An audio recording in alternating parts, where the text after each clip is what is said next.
G. Marshall, major domo of this halfway house, halfway between reality and illusion.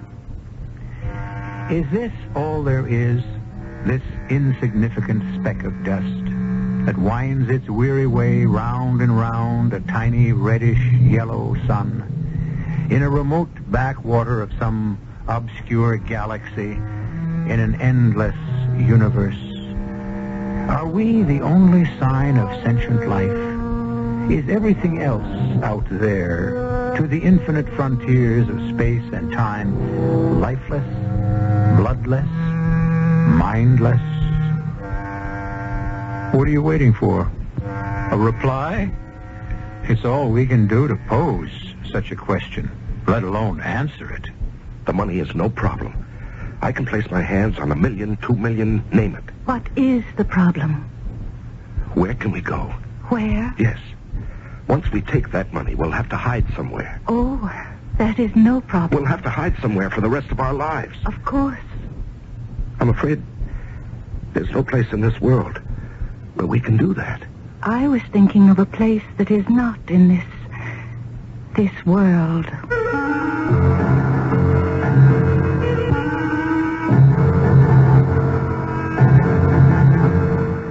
Our mystery drama, The 11th Hour, was written especially for the Mystery Theater by Sam Dan and stars Larry Haynes and Carol Teitel.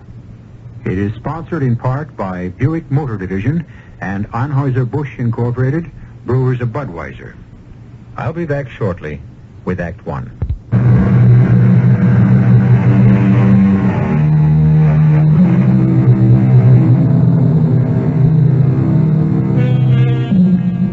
If someone were to say to you, listen, my friend, on the planet Venus, there are endless fields of platinum and gold, enormous bottomless seas of oil.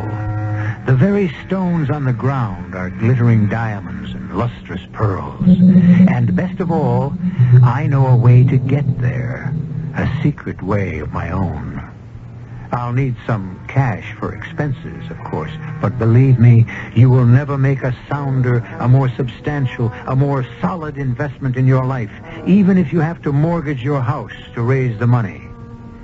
If someone were to say all this to you, what would you answer?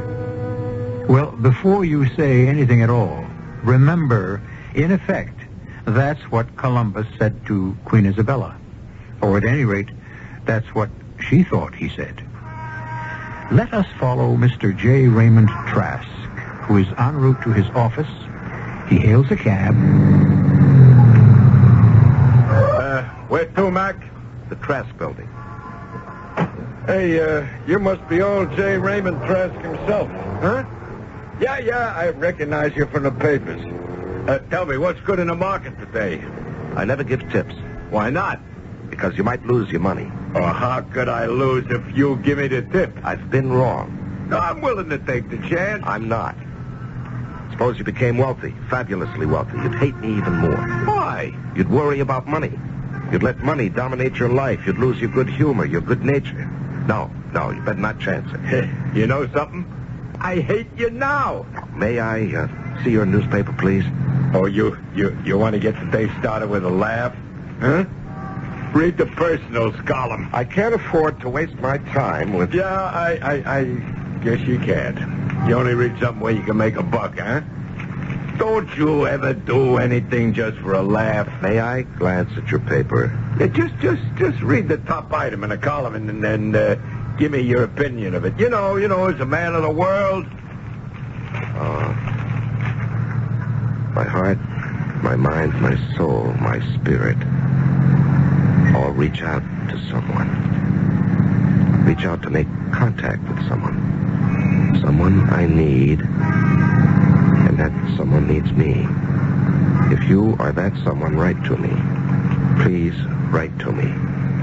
At box number 898. But now what do you think of that, huh? Oh, such nonsense appears in the papers these days. You going to answer it? My good man, I shall add $1 to your tip if you'll permit me to glance at the financial pages in silence. Well, don't you need someone? Why don't you answer it? Oh, I don't need nobody. I already got somebody. But don't you need somebody? I'll make that $5. You got a deal, and I'll throw in the newspaper.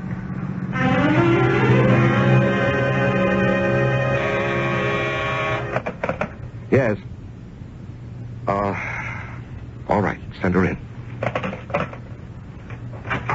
Raymond, I'm sorry to bother you, But you'll do it anyhow. Very well, Millicent. What do you want? Raymond, it's about Douglas. Yes? You're displeased with him. What are you doing, Millicent? Coming here to fight his battles? You know how carefully he's been brought up. I know how badly he's been brought up. All right. Millicent, I bent my most inflexible rules. I hired a man, in this case a boy, on the basis of a family connection. Ray, this is how things are done. Not by me. He's your sister's boy, but he hasn't got brains enough to peel an orange. You have to give him a chance. I gave him a chance. It almost cost me $1 million. He stupidly neglected to check on a simple... Please, just don't fire him. No, I won't. Thank you, Raymond. But he'll work here at his level of competence. And at this point, I can't see anything higher for him than in the mailroom. Oh, no. And even that may be too advanced. You can't be serious. Why not? Your nephew, my sister's son, in the mailroom. I started in the mailroom. Oh, Raymond.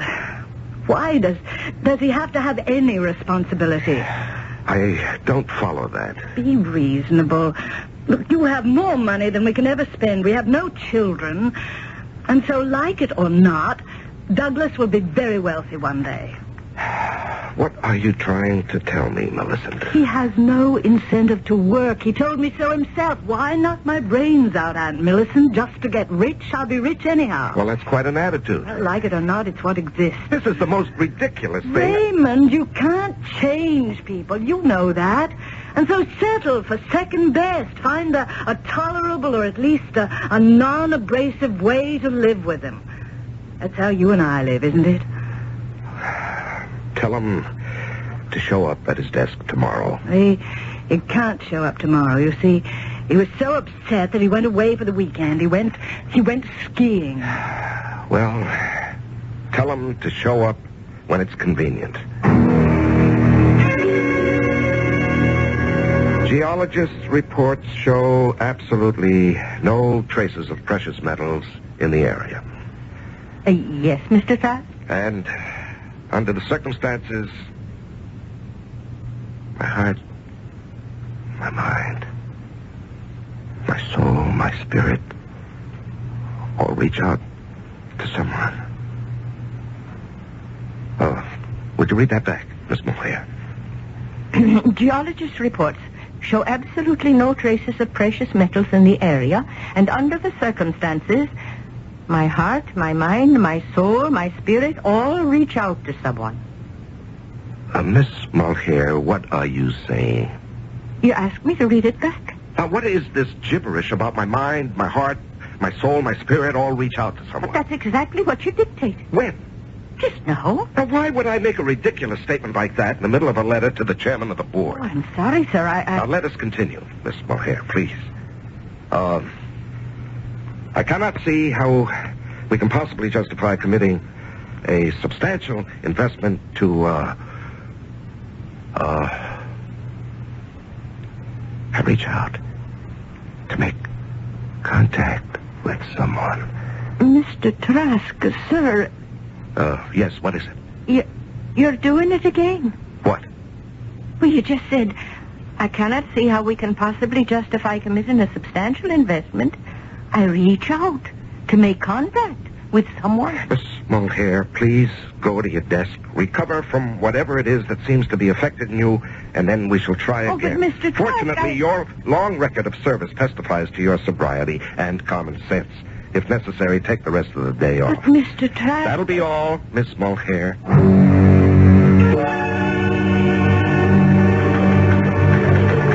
Kitty Mulcair. Good morning, Mr. Wilson. Now, you must call me Douglas. Now, please, sir, I have to finish this letter. Do you know a woman truly arrives at the great peak of her beauty when she's 40? Oh, sir. You are like some glorious Gaelic queen. Mr. Wilson, Mr. Trask needs this letter. Will the world stop spinning if it's 5 minutes late? My world will. How is the old bear? I don't know. You? Miss Mulcair? You don't know? You don't fool me. You know him like a book. Lately, it's been a closed book. What have we here? I don't know. The man is distracted. How? Why? By what? It's hard to say. He goes along, all guns firing, his usual self. And then... Then what? Then... he goes away. Where? I don't know. But it's as if he takes his leave. And he starts to mutter something about reaching out, trying to make contact with somebody or something. What is all this? I don't know, Mr. Wilson. But I'm afraid. Of what? Once again, I don't know. But I've never seen Mr. Trask act peculiar in his life. Well, I do know he's mad at me. Oh, yes, sir, that he is. Well, I'll do what I can. In what way, sir? Oh, poor guy. He's been cooking so hard it finally got to him. I won't irritate him anymore. How can you not irritate him? I guess I'll just have to turn over a new leaf. Let me go in and talk to the old boy. Good morning, sir. Oh, it's you. Yes, sir. And I got the decks cleared, and I'm ready for action. Now, let's understand each other, Douglas. Your aunt and I had a serious discussion, and she's right. You're a jackass, but you were born lucky. So you'll always be assured of a plentiful supply of hay. I must say, Uncle Raymond, you're not much of a flatterer. That's because I'm pretty much of a realist. So, you've got your office, your secretary, your salary, and just keep out of the way. Uncle Ray, I've done some thinking. That's all, Douglas. I've decided to make a fresh start. My heart, my mind, my soul. See, I've learned something from you. My spirit. The secret of success, and I'm going to make it work for me. Reach out to someone. Reach out. Uncle Ray. Hello. What's the matter with you, Douglas? Why are you staring at me? Well, what were you saying about someone reaching out? Now, look, Douglas, I don't have time for you and your nonsense right now. I'm due at a meeting. Could I come along? What for? I want to learn the business. Douglas, we needn't play these charades. Now go to your office and quit bothering me.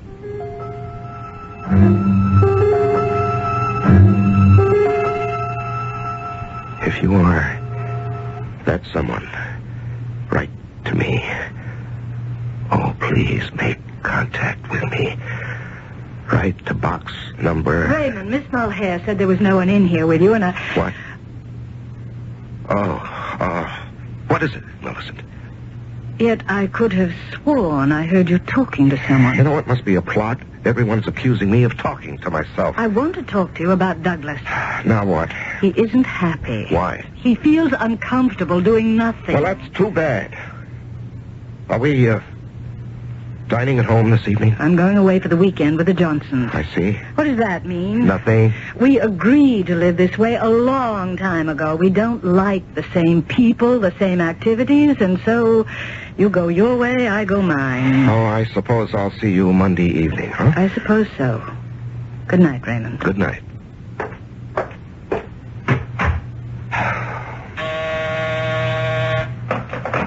Yes. Will you need me for anything else, Mr. Trask? Yes, I want you to drop a note to, box number 898. Yes, Mr. Trask? Never mind. I'll do that myself. You can go home now. Yes, Mr. Trask. Have a nice weekend.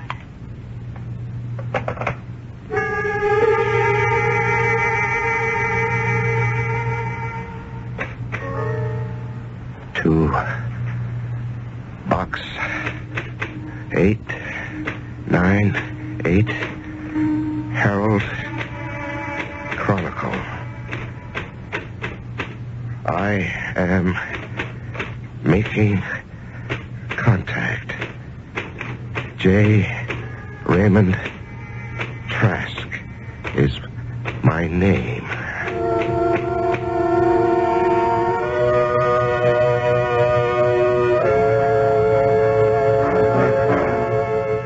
Well, the bigger they are, the harder they fall. J. Raymond Trask.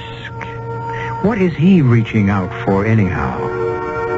Is there a side of Raymond Trask that the world is unaware of? Somewhere, somehow, somebody is reaching out for someone. Be around when contact is made in Act 2.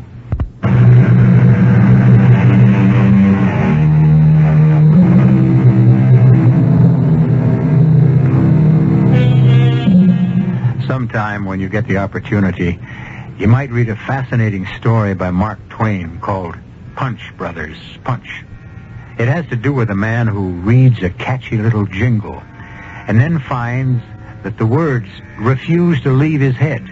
He keeps hearing them day and night.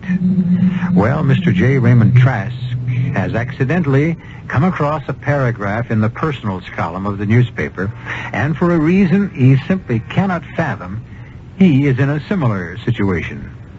My heart, my mind, my soul, my spirit. Mr. Trask? All reach out. Excuse me, Mr. Trask. What? Oh, yes. What is it? Where shall I file this, sir? For what? This little clipping from a newspaper. It says, my heart, my mind, my soul. Where did you get that? It was on your desk. Now, look here. You had no business My to take orders from you are to take every single piece of paper off your desk and find a proper place for it. And since I don't know what this means, I don't know what to do with it. Well, couldn't your own common sense tell you where to file that? In the wastebasket. Where else? Yes, sir. Don't touch that phone. Oh, I beg your pardon, sir. Just leave it alone. But it's my job to answer your telephone. Until further notice, I intend to do it myself. And I'll get back to your office. Why, yes, Mr. Trask. Hello? This is Rael. Rael? Yes. My name is Rael. And your name is Raymond. And so we have touched. Now, look, I'm not sure that I... What are you not sure of? What? Of what I'm doing. Aren't you? Who are you? What do you want? We have reached for each other. We have found each other. What's this all about? Reaching. Touching. Why did you reach for me? I don't even know who you are. We need each other. And now we have met. Rael. What kind of a name is Rael? What kind of name is Raymond? You still haven't told me. What do you want? What do you want? I want... I don't even know what I want. You must want something, or else you would not have answered my call. When can we see each other? We have already seen each other. What do you mean? How could I possibly know what you look like? You know. You know what you want me to look like. And I know what I want you to look like. And we know what we must do for each other. I must be going crazy. Look, Rael, or whatever your name is, let's forget the whole thing, huh?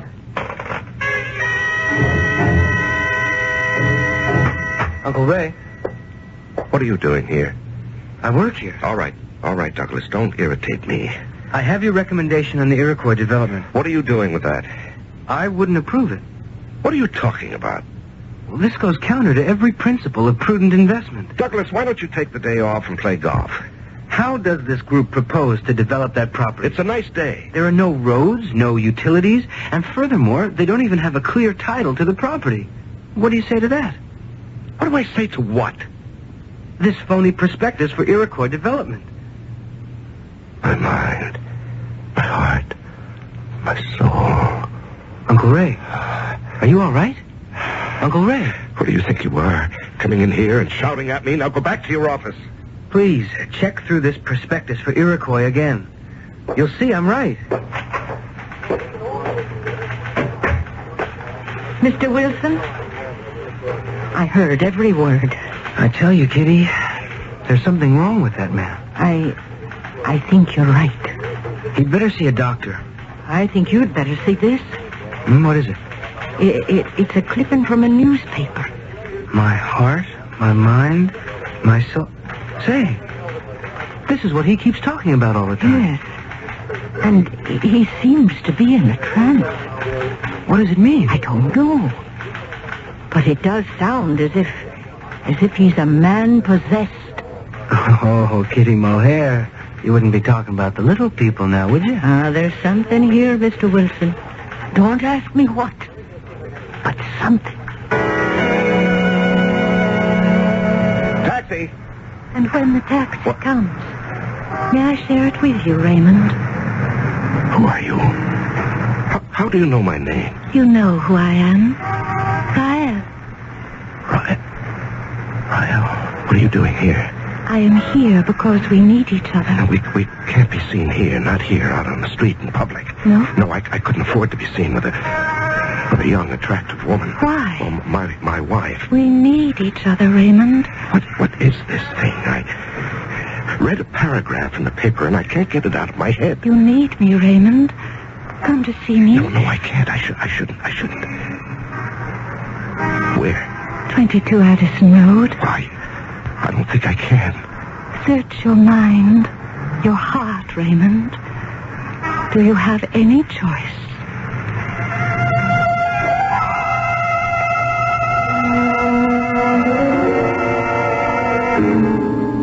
What are you telling me, Douglas? I don't know. There are two crazy things going on, both of which are completely out of character for Uncle Ray. First, he mutters some gibberish from this ad in the personals columns of the paper.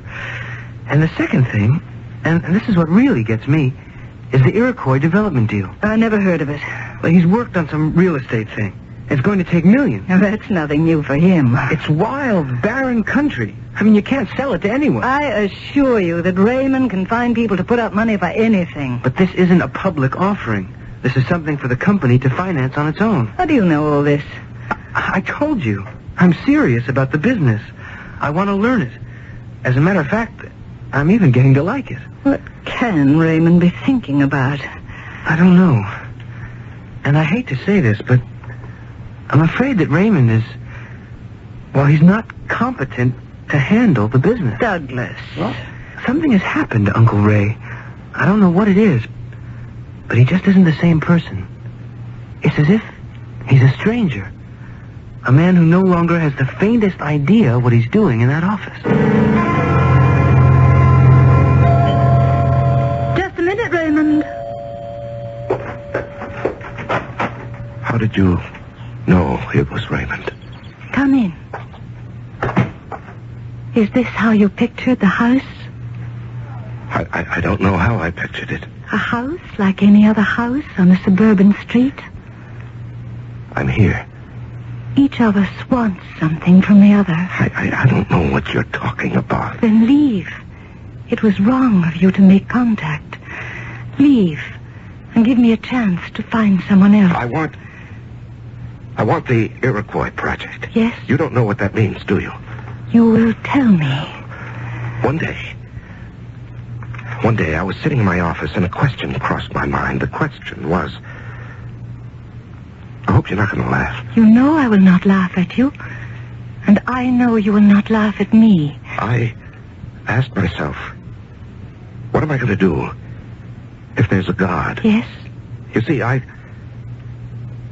lived my entire life as if there isn't any God. Do you understand? I understand. I have done everything. Well, no, not everything, but many of the things that God would disapprove of. I admit that, flat out. Yes. And I can't be a hypocrite about it. So, what do I propose to do? The Iroquois project. It's a 100,000-acre tract of wild, undeveloped country. I want to make it a place where people can go and live and find peace. Do you understand? Yes. That's good. Because nobody else will. I'm not selling anything. I'm giving it away. Anyone who wants to can live there for as long as he needs to, and everything is provided, free of charge. Do you see? I see. So, if there is a God, this will square me with him. For what I've taken, I shall have returned. But if I'm going to be okay up in heaven when I die, I'm going to be in plenty of hot water down here on Earth while I'm alive. You know that. I know. Now, in the first place, they're starting to ask questions right now in the office about the project. My wife is an officer of the corporation. She could move to stop what I'm doing. I can help you. Well, from one viewpoint, it can all look like a giant fraud. You see, from another, it can appear that I've gone completely insane. I see that. So what I can expect to get out of the Iroquois project is to spend the rest of my life either in a prison or a sanitarium, and that's why I need someone to help me. To help you do what? Escape. But so far, you have done nothing wrong. But I have. I've done more than just think about the project and talk about it. I've already spent an enormous amount of money on it. Money I simply cannot account for if I would have to. That's why I must escape. And that is why you reached out for me. Yes, but why did you reach out for me? I want to go home. Where's home? I cannot explain it. Why not? You could never understand Well, it. it has to be simple. Just tell me the name of the place. Rael. But Rael is your name. I said you could never understand it. Everyone who lives on Rael is called Rael. But it is the way it is said. Now, look, it has to be somewhere. How many miles? In which direction? No. It is here. Here? What are you saying? It is the other side of here. There is no way I can make you understand it. Just as I really do not understand the real meaning of your Iroquois project. But I believe you, and you must believe me. Will you say you believe me, Raymond? I believe you, Rael. But if you don't come from here, what are you doing here? I was very young, and I was very foolish. And one day, I decided for force. Do you follow me? Well, I'm not sure. And it brought me here. But it does not work anymore. And I need a new one. How can you get a new one, whatever it is? You are going to help me, Raymond. Me? How? What do I know about it? And from what you're saying, you're talking about a level of science that we have yet to achieve here on Earth. I know. Then how can I be... Every civilization has its mysterious force. The basic essence that makes things happen. I discovered the one that you have on Earth. It is money. Well, that should have been obvious. Not to a stranger. And it is money that can create my force field that will take me home again. But no one on Earth knows how to build such a machine. I do. I will use the money to transform the raw materials into energy. That'll take machinery and skill. No. You see, you here, on what you call the Earth, use your money literally. The money transforms a tree into a house. But first you go through the motions of physical labor. I know how to transform the money into pure energy without wasting time or effort. Do you understand? Well, I think so. I'm not sure. Could I go back with you? That is the only way you can escape. What you're saying is with money, you can build a force field or thing or whatever that will transport... Or transmit. Us back to whatever it is you come from. Yes. Do you know how much money you'll need? I have priced the values of the basic raw materials. I will need exactly $1 million.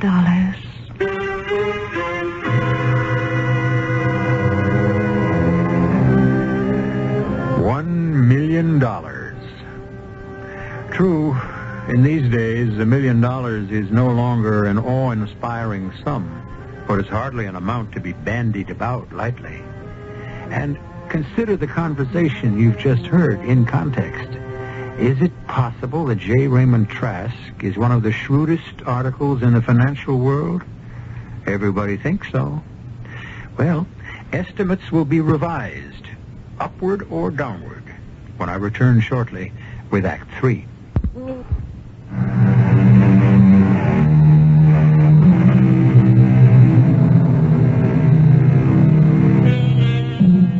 A man travels his merry and selfish way through life, taking what pleases him, with hardly a thought for either the consequences or the next fellow.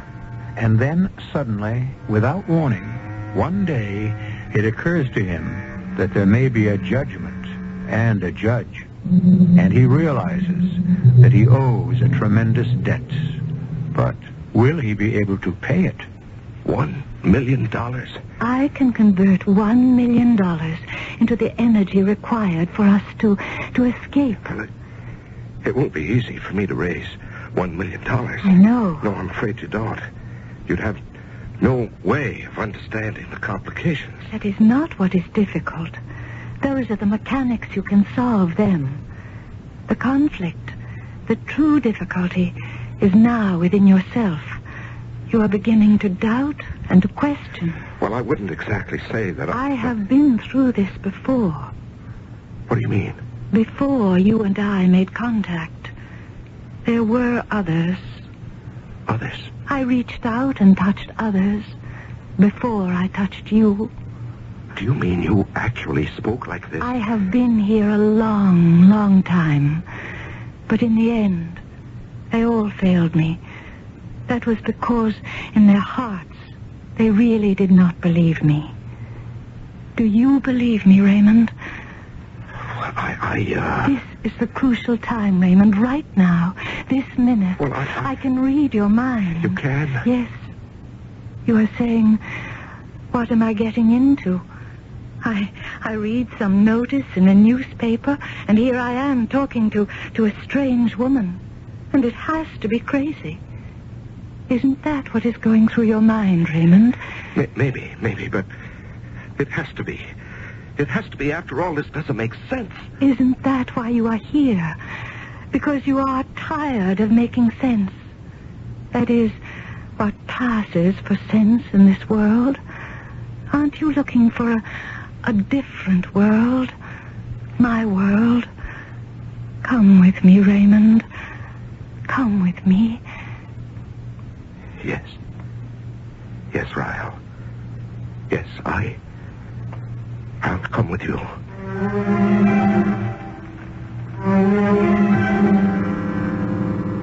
Raymond, I demand an answer. What's the question, Millicent? Tell me about the Iroquois project. Why? Because I am an officer of this corporation. You never manifested any interest in any of our past projects. I am interested in this one. Your being an officer doesn't give you any say in the operations of the company. That's true. I'm not accountable to anyone for the decisions I make. That is not true. Especially when I have reason to suspect either fraud or incompetence. And what makes you suspect either? The project is an expenditure of a vast sum of money with no clear way of realizing a profit. Well, naturally, it's a non-profit venture. So I must assume that you have some scheme for diverting the money into your own pocket, or that you have taken leave of your senses. And just what are you going to do about it? Go to court.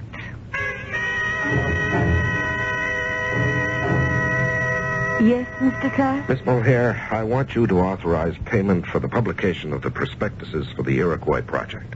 Yes, sir, but, Yes, what is it, Miss Mulhare? I don't think we can. You can pay anybody anything, Mr. Trask. You see, they went and got an injunction. Who? Your wife and your nephew. And until the court decides about certain things, all of the company funds are frozen. I see. Get Mr. Wilson in here. I'm sorry. I'm sorry I told them about the things in the paper, but I thought I would be helping you. Forget it. I'll go see him. Now, see here, Douglas. Uncle Ray, may I present Mr. Cummings? Mr. Cummings, Mr. Trask. Mr. Cummings is with the district attorney's office. How do you do, Mr. Trask? What are you and my wife trying to put over on me, anyhow? We're trying to keep you from making a fool of yourself. Mr. Trask, do you know a young lady named Rael? Why do you ask? Well, because she's quite obviously a confidence operator. You better listen to this, Uncle Raymond. She has a criminal record? She evidently places a sort of advertisement to lure her victims, who are usually persons under some sort of emotional strain. What sort of proof have you? Plenty of proof, Uncle Ray. Just listen. She gives them a story of how they can escape to, well, it's never quite clear, some sort of paradise, another world, maybe. And tell him how, Mr. Cummings. Well, that's never quite clear either. Flying saucer or some esoteric, mysterious method. Now, what do you say, Uncle Ray? I say it's a lie. Well, we have in the past received several complaints. But since all of them came before money had changed hands, there was no way to prosecute. Then she has no criminal record, Douglas. That's only a technicality. She has been in several mental institutions. Maybe she's not a criminal, but she's a nut. Just how much money has she asked you for, Mr. Trask? Yes, it is true. I have been placed in your mental institution. Rael. I must say, they do very little for one's mentality. Rael, tell me about this force field and exactly why you need the $1 million. I have already told you as much as you are capable of understanding. Rael, I want to believe. Then believe. What is stopping you? Oh, I know the habits of a lifetime. But you must believe. The world we're going to, your world. What's it like, Rael? What did you want the Iroquois Project to be like, Raymond? A place of peace and love. You cannot have it here. Your world is not ready for it. And despite your 11th hour repentance, you really do not know how to build it either. Everyone in your world who tries to create peace and love pays a terrible price for it finally. When can we leave? We require $1 million. We can leave the moment you bring it here.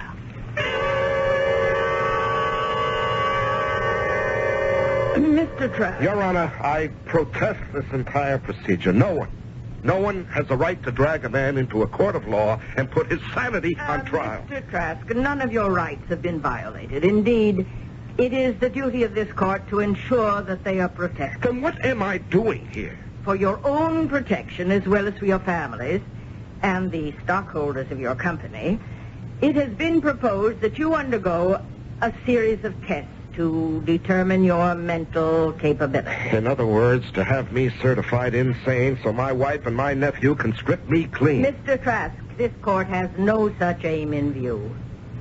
It is therefore our decision that you be convicted.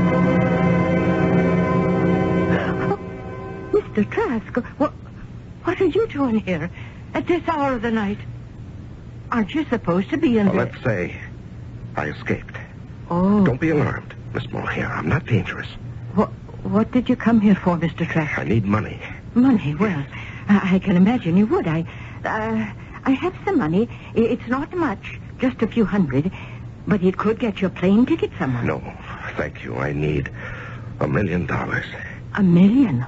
Oh, well, we don't have that much in the office. Yes, I know, but I still remember the combination to the safe. Oh, no, Mr. Trask, you wouldn't. In which we have over $1 million worth of negotiable bonds, bearer bonds, which are as good as cash. Please, Mr. Trask, please don't. Don't try to stop me, Miss Mulhare.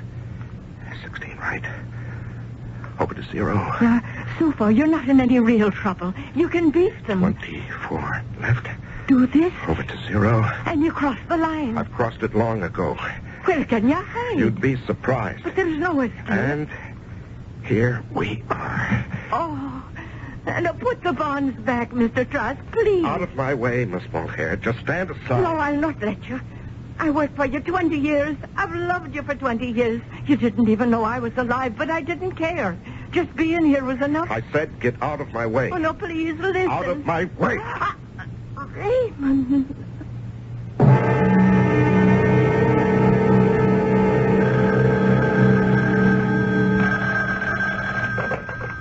Cummings here. Mr. Cummings, my uncle broke out of the institute. We know. He went to the office and took $1 million in negotiable bonds from the safe. He must have gone to that woman's place. He's there now. What? We've had a place staked out. Our man saw him go in there. Don't let him get away. The place is being watched. Don't worry. Rael. Raymond. This is the money. It's even better than money. Look. I see. Rael, I'm a desperate man. Everything I've done until tonight might be interpreted in two ways. But now I've crossed the line. I've stolen this money. But it is your money. Well, it is and it isn't. But I have to know. What Rael. do you have to know? Is it true? What you promised? Look at me, Raymond. Look at me. We are making contact. Yes. yes. Our minds, our hearts, our souls, our spirits are touching. Yes. And now, with the money, I shall create the force that will remove us from this place. Close your eyes now. Now, hold my hand. And now, do you feel the force? Well, Yes. I feel as if the whole room is spinning. Yes, Raymond, it is. And that smell, that sharp smell. The forces, the life forces in flux. Ryle, I'm dizzy. I'm going to faint. Don't fight it. I'm going to pass out. No, Raymond, not pass out, but pass through, pass over, and pass into the other side of the world.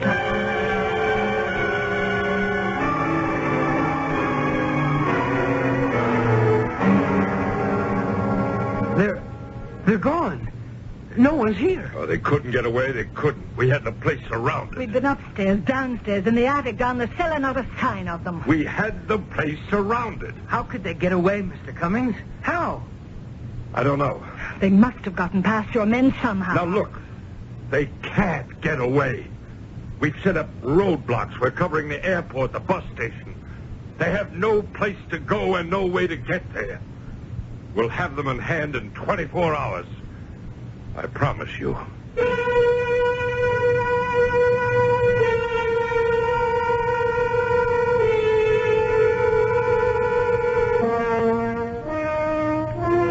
The assistant DA, Mr. Maxwell Cummings, made that promise some 5 years ago. So far, he has been unable to keep it. Since that evening, no one has ever seen Rael or J. Raymond Trask. I'll be back in just a few moments with a comment on the story you just heard, plus some other assorted goodies. Children make a lot of noise, but to me it's a wonderful sound. They have a lot of energy, a lot of playing to do before they take on the serious world of adulthood. Every day they take on a bit more of this wonderful world. I guess we're lucky, because there are so many places in the world where the children are too weak, even for play. Bangladesh, Honduras, right here at home. They're weak from a lack of protein and essential vitamins, weak from the bad water and the parasites that rob them of important nutrients. A childhood of tears instead of laughter. And even if they do manage to become adults, their minds and limbs will be stunted by chronic malnutrition. You can help a child to grow up strong and independent, maybe even be one of tomorrow's leaders.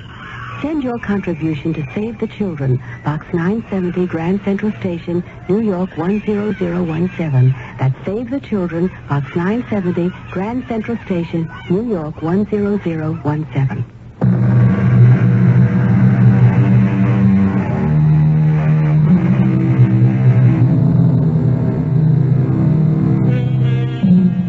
They say you can't be all things to all people. We can, because our stories have something for everybody. Do you want to believe Rael is a visitor from another world? Such an assumption cannot be disproved. Is she a slick flim-flam artist? Well, if that interpretation makes you feel better, be our guest. It is scientifically possible to create a force field to break away from the world. It's also practically possible to elude even the tightest police surveillance. All things are possible, especially here, 7 times each week. Our cast included Larry Haynes, Carol Teitel, Mary Jane Higby, Don Scardino, and Arnold Moss. The entire production was under the direction of Himan Brown. And now, a preview of our next tale. The Greeks and the Romans were hardly barbarians. In many respects, their civilization was superior to our own. And in the second place, it is the height of arrogance to call anybody's religion nonsense. Are you trying to tell me that this silly-looking oaf that is employed in our stables is actually an ancient Greek god called Vulcan? His Roman name was Vulcan. His Greek name was Hephaestus. All right. Just answer one question. If it's true, what is he doing here working for us, this God of yours? Well, with very few exceptions, a visit from the gods usually meant a great deal of trouble for the people he called on. What kind of trouble? I just hope we never find out. The hard way.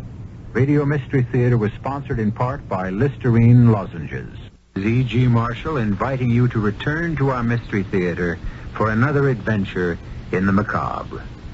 Until next time, pleasant dreams.